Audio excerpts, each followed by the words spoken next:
Hello and welcome to Logan Sounds Off. Today I am interviewing Circuit3, also known as Peter Fitzpatrick. How are you, Peter? I'm great, Logan. How you doing? Brilliant to be here. I'm a fan of the podcast. I'm doing good, thank you. For those who don't know you, which is very little, your music's been getting a lot of reception lately. Could you tell us a little bit about yourself? Sure. So I'm based in Dublin, in Ireland. And I guess people, the first thing they'll want to know is, well, what kind of music do I make? And I make what I call synth pop, which is sort of pop music using synthesizers and drum machines. I think more generally it's referred to as electronic music because it uses electronics. Um, and as we'll find as we might get a chance to talk about my new album, I can explain a little bit more about specifically what kind of electronic music it is. But if you were to think about artists that would have really influenced me, it would be people like Vince Clarke, who founded Depeche Mode and Yazoo and Erasure, Martin Ware, who started the Human League and Heaven 17, um, and maybe artists a little bit more obscure like The Normal and Fad Gadget and Cabaret Voltaire, sort of electronic artists. Modern artists maybe that I like a lot would be, there's a Belfast-based artist. Her name is Hannah Peel, and she's extraordinary. I think she's probably one of the best modern writers out there. And then others like I think LaRue is pretty cool. And I'm a fan also of there's a UK act called Working Men's Club who are really good. They're a little bit more industrial. And then out of the American acts, I'm a big fan of a duo called Boy Harsher, who I saw playing live in Dublin 3 years ago. So while I've got a lot of influence from the past, because I'm very, very, very old, I've got a bunch of people from now today who I just admire hugely. Um, I've always played music. Um, would have always tried to get access to instruments, and I only really started releasing material under my own name about 8 years ago. Mostly because I didn't have the confidence to do it, and I was encouraged to actually start putting some of it out, and the reception has been great. I'm on my third album now. So that's a little bit about me. I have a home studio, as you Wow. can see, and that I any free time I get, this is where I'm hanging out.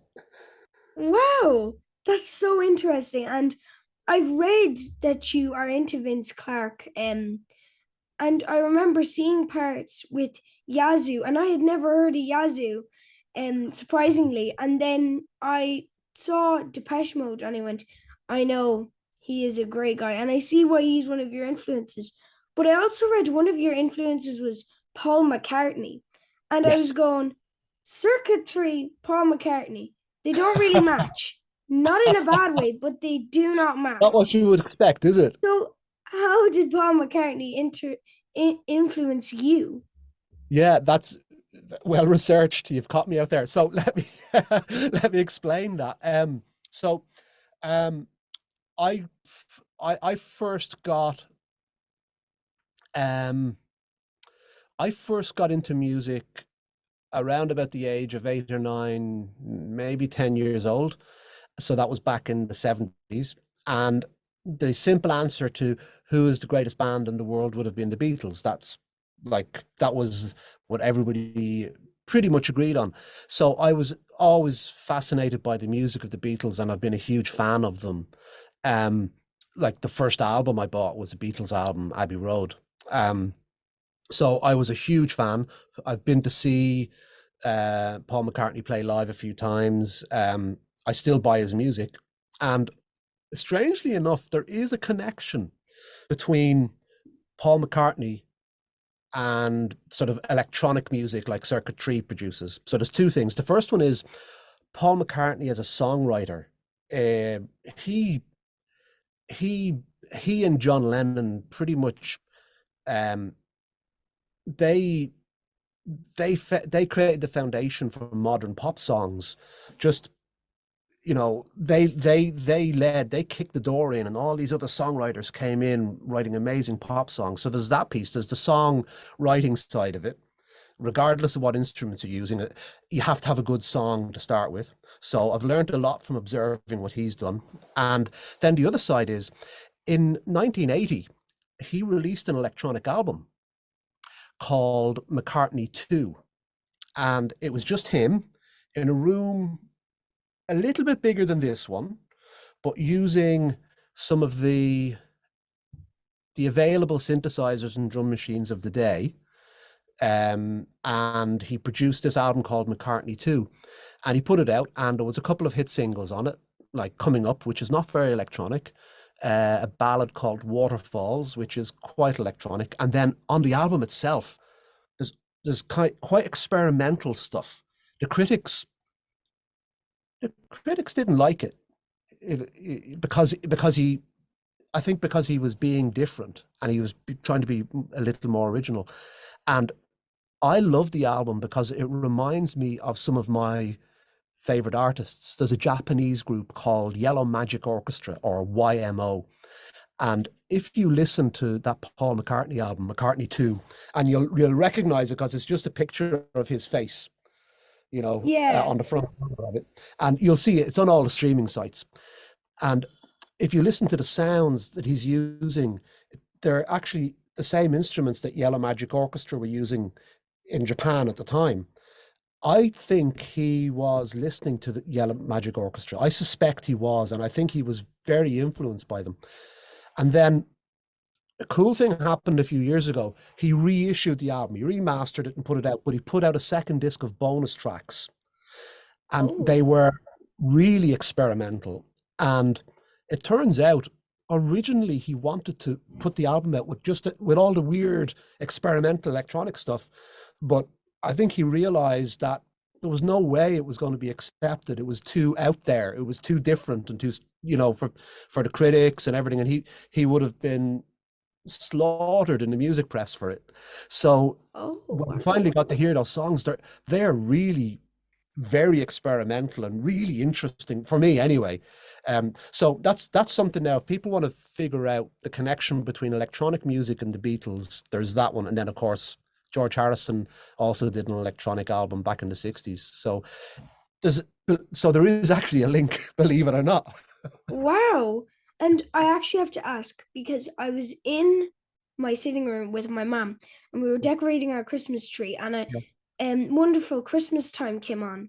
And was it that album that had Wonderful Christmas Time? Because I went, that sounds nothing like Paul McCartney. It's so Very electronic. synthy, isn't it? Yeah. It's Yeah. around about the same time. It's around about the same time.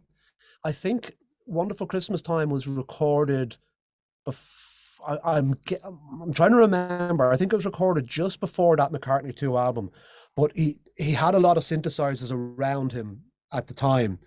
So the Wonderful Christmas Time track is well spotted. If you actually listen to that, that's a huge amount of electronics in it. Yeah. It's a synth pop Christmas song, which I think is very funny because at the time people were getting into cool electronic music and were dismissing Paul McCartney, and yet he was like in the top 10 with the most electronic Christmas song ever. Yeah. Really Because I always thought of it as an unusual song, but in a brilliant way. And it's definitely one of my favorite Christmas songs for that reason, because it was so out there. And another question that I've got for you, what inspired the whole idea of Circuit 3? So, well, I think so. I'm a solo artist. I've been in bands. I'm a solo artist for practical reasons, because I have a day job. I have a family, but they're adults now. But there's two cats, one of whom is mooching around the studio here, and he's gone very quiet, which makes me nervous. I'm just worried. Oh, there he is. He's sitting down beside me. So there's that. So just the practicalities of not being able to go to a couple of rehearsals a week. Because if you're in a band and you're really into it, you have to commit the time to it. So I figured, well, I've got limited time. So, okay, as a solo artist, so does that.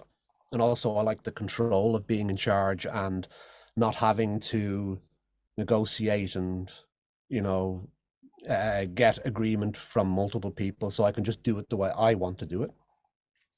And then the other piece is the name, which came from a friend of mine, Dan Prendeville, who is an amazing artist. He's down in Nina in Tipperary, and we've been friends for many years.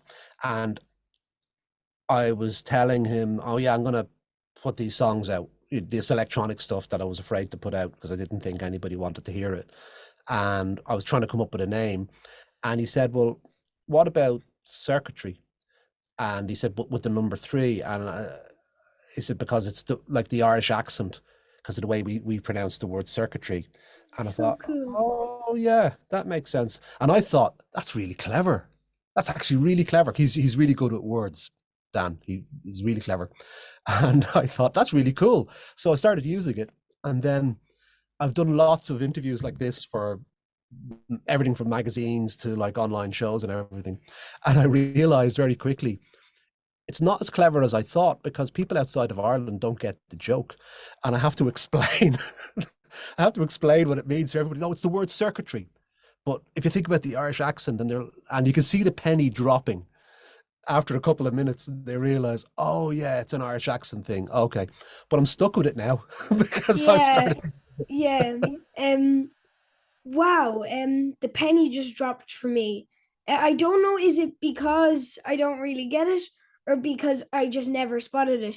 But I always thought it was a really cool, kind of quirky name. And I was going to ask you, where did you get it from? Because it's such an out there name. I've never heard another name like that in a Part of really the good way now. part of the attraction was we're about to be invaded by a cat. You were not invited here. Here, come on, get in front of the camera and say hello to everybody. Go on, say hello. Now, I'm gonna. Oh, He has been walking on the computer keyboard here. Do not. Okay, you're okay up there. Sorry, he's inspecting over my work area here. Don't trust him.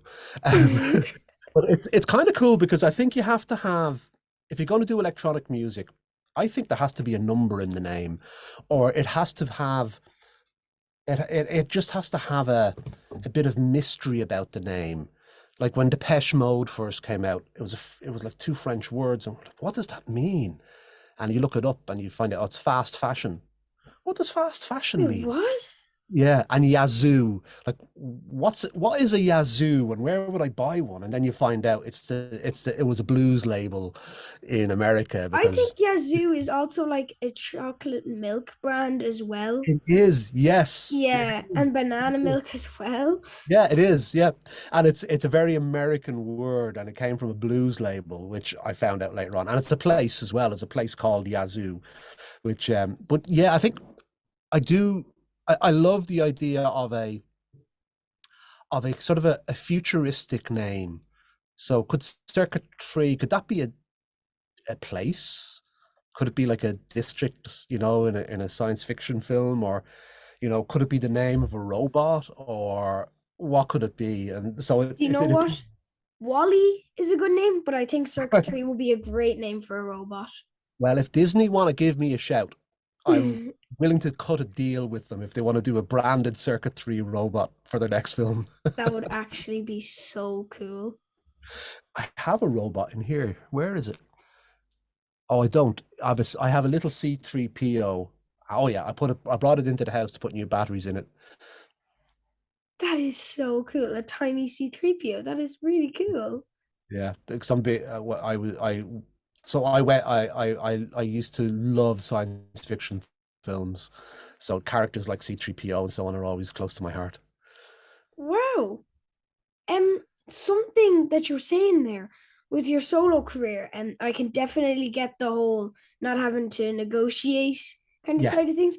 But you yeah, also said you were kind of in between some groups. yes. And I read that you were in a group with Brian Downey, Oh, um, yeah. yeah, who is the ex Thin Lizzy drummer, and then that led to doing a couple of gigs with Gary Moore, who was another ex Thin Lizzy member, which then led to a Thin Lizzy reunion. That was a one off. How did that kind of happen or work out? So, oh boy. So we're talking about the mid 1980s. I was in university, and you're really going to have to use your imagination here. I had long blonde hair, Like when I say long, it was like down to here, and it was spiky blonde hair. So it I was don't very know what odd. face to make. Oh well, most people didn't know at the time either.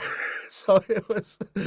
So I was playing a No, no, gig. keep saying, keep talking. Yeah, It was in the Baggot Inn, and I was approached by a very good friend. Well, he became a very good friend after this. It was the first time I met him, and he said, "Do you want to join a band? To play a regular gig, you can earn a bit of money. You're a student. I'm sure you'll like it." And I kind of knew who Thin Lizzy were. I mean, everybody in Ireland knew who Thin Lizzy was, but I wasn't a yeah, hardcore fan, which I think probably helped because I wasn't phased by meeting Brian, who was cool with fans. It was just that I wasn't starstruck. I admired him as a yeah, musician, so that helped a bit. And we would do. It was so far removed from electronics. It was kind of rock and blues, but it was a really good education from me on how to perform live, how to improvise. Um, I learned a lot from Brian about the use of, you know, the use of drums and songs and how they can propel a song along and, pushing the beat and so on. Like really a great education. And he had obviously, he had toured the world, so he had huge experience. So we did that for a while, and then one night Gary Moore dropped in to visit Brian, brought his guitar and played with us, which was brilliant. There's photographs floating around, I think, on Facebook and Twitter from that night. And then I found myself one night then with a call from Brian saying, we're going to do a gig. There was an annual thing, the Vibe for Philo, that they did, like a tribute thing every year. And this was in early 1990, and he gave me a call and said, listen, we're going to do the Vibe for Philo, so you should come on down. And I found myself on stage with Brian, who had played by them for a couple of years, a friend of ours, Pat, playing bass, and then Eric Bell, who was the original guitar player on Whiskey in the Jar, came along no and played. way. And what was really cool was they made a small little VIP area in the bar, and I'm sitting there beforehand playing with them, and two chaps I went to school with walked in the leather jackets. They were rockers, and one of them saw me, and his jaw dropped, and then I could see the look of confusion on his face, as if he was like, "What's he doing there?" And then he nudged the other lad and said, he's probably just hanging out with them. And then when we got up to play, the two of them were up at the front, and then I could see the two of them there just staring to see what's he doing up there with lads with the Lizzie. So that was really funny. That was bizarre, but Did it you was a have great to education. did you Yeah. have to explain to them what had happened? I caught them later on, and I just said, "Yeah, I've been playing with Brian for a long time." They said, "Can we say hello to Brian?" And of course, So that was really funny. It was just doing that, and I haven't seen them since. I think they live in Australia or something now, or America. But it was yeah, that was weird. Just sort of because That is so I hadn't seen them because we'd all left school a few years beforehand. But working with Brian was brilliant because he taught me so much about how songs were written. Like the boys are back in town.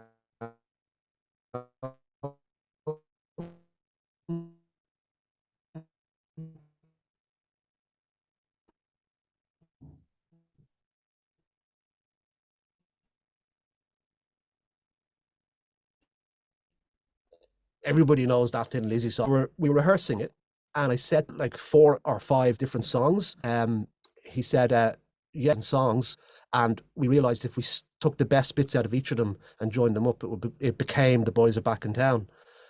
And then if you ever listen to the boys are back in town and you just hear, that's why it keeps changing as it's going through, because it was bits out of different songs they were working off, which I thought that's really clever. no way. Yeah. So That if is imagine the such song good in your head. songwriting. Yeah. So like if you go and like pull it up somewhere online and you'll hear it, guess who just got back today, and then it goes through that, and then it changes, and then it changes again, and that's what makes it such a cool It song. does. Now that I'm thinking about it in my head, yes, it does sound like Yeah. some of the other songs. That is so cool, and it's such a good songwriting tip. Wow. Oh, well, that's what I got off. And he said, if you're stuck for something, you'll find that you can take a bit out of that, a bit out of that, a bit out of that, put them together. Use the verse from that song, use the chorus from that song, use the intro from that song, put them together, and you've got something that's really interesting because it varies as you go through it. And I thought that's Yeah, really clever.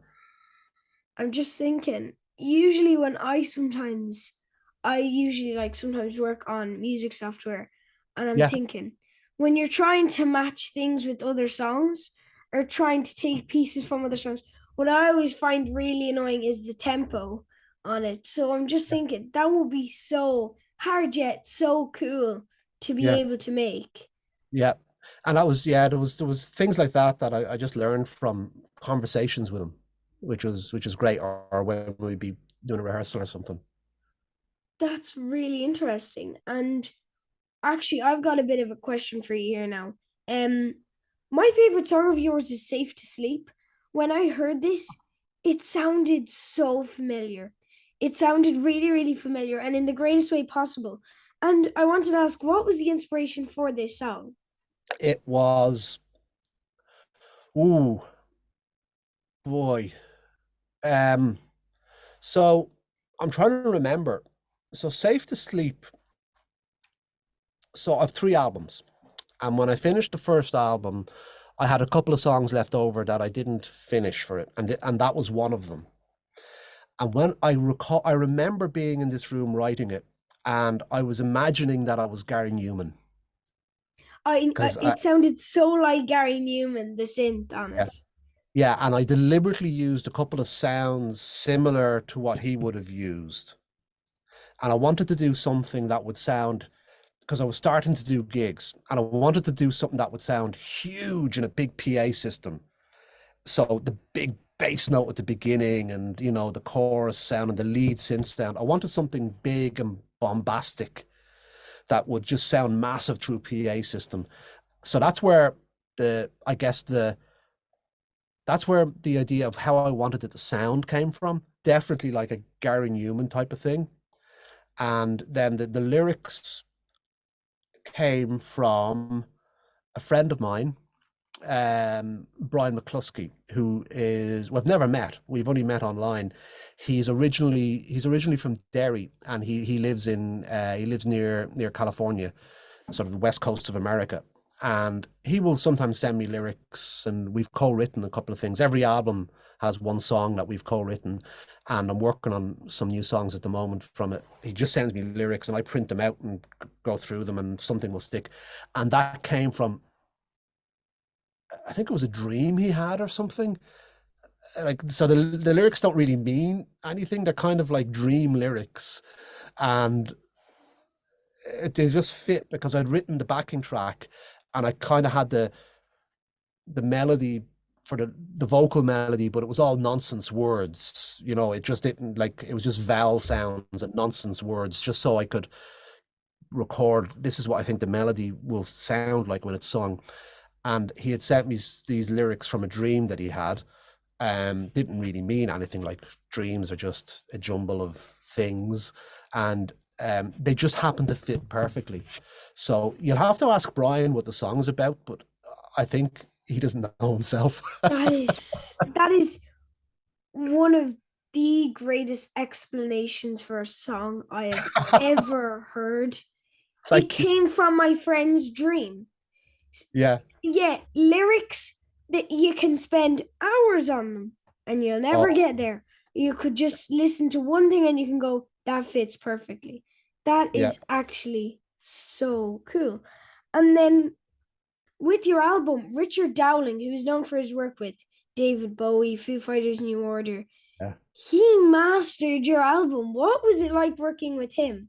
So Richard Dowling was recommended to me. I don't have all of the vinyl here. Well, I don't. This was the first album I did, Silicon Chip Superstar, and I was looking around for recommendations for somebody who understood electronic music. And so I went to Richard. I tried him for one song and he did the mastering. So for people who don't know, when you finish your recording, there's one more step when you've got all of these. It used to be tapes, but now it's here's a digital file, here's the finished song. Yeah. So when you've got all of your songs for the album and you want to put them in the right order, and sometimes you want the end of one to overlap with the next to do little crossfades, but also you want it to sound consistently at the same level so that you're not constantly reaching for the volume control to turn it up and down. And so mastering is part of all of that, but it also he can enhance the sound quite a lot. So I went to his studio in Limerick, and he did an amazing job. He's got a great pair of ears, but more importantly, he's got so much experience. Like some of the artists you've mentioned there, he's worked with everybody, like from Bowie to Motorhead, Waterboy, Sinead O'Connor, Christy Moore, you name it, he's worked with them. And he's also a big fan of artists I love, like guy like Gary Newman. So, and I brought one of my friends with me, and he said to me as we were listening back to it when he'd finished, he said, because the speakers he has in his studio are amazing. And my friend Dan said to me, you know, you'll never hear your album so well ever again because the room is just perfect. It's acoustically treated and he's got these amazing speakers. And I said, yeah, I'll probably never hear it as good as this again because it was just a perfect environment. So yeah, I trust Richard with everything he did. Like my first album, Silicon Chip Superstar. He did my second one, The Price of Nothing, The Value of Everything. And he mastered the newest one, Technology for the Youth. I use him for everything. Wow. Yeah. That is very thorough. And then when I saw this guy, I just went, wow, at the amount of people he worked with. You were saying there, everybody worked with Yeah. everyone. And that's crazy. And you were talking about recording there. I've actually got a question about gigs. Yeah. Do you have a favorite venue? To go to a gig, or to play. So I think my favorite venue for going to a gig is either, hello Dexter, studio cat, come here, no, come and sit in my lap. No, you're not jumping up there. My favorite gig to go to, it's a tie-up between the Olympia in Dublin City Wow. and or the Roundhouse in London. And then my favorite venue to play, it's a tie-up between oh there's a three-way tie. So many years ago when I lived in America, I lived in New York, and I think it's gone now, but there was a place called, I think, the Bitter End in Greenwich Village in New York, which was a brilliant place to play. In Ireland, I think the favorite venue to play, and I haven't played it in many, many, many years, is probably the Olympia because it's laid out like a proper theater. Um, and then my other option then would be in London, probably a venue called Electroworks, which is this grungy, badly in need of a lick of paint type of venue in London, which I've played a couple of times and is good fun. Wow, and I was actually only just in the Olympia. I watched the Olympia's play that they did this year. Is that the Tree Olympia? Yeah, that's what the brand is. Yeah, yeah. Um, and obviously with the background behind you, we know that you play keyboards and synthesizers and things like that. But do you play any other instruments?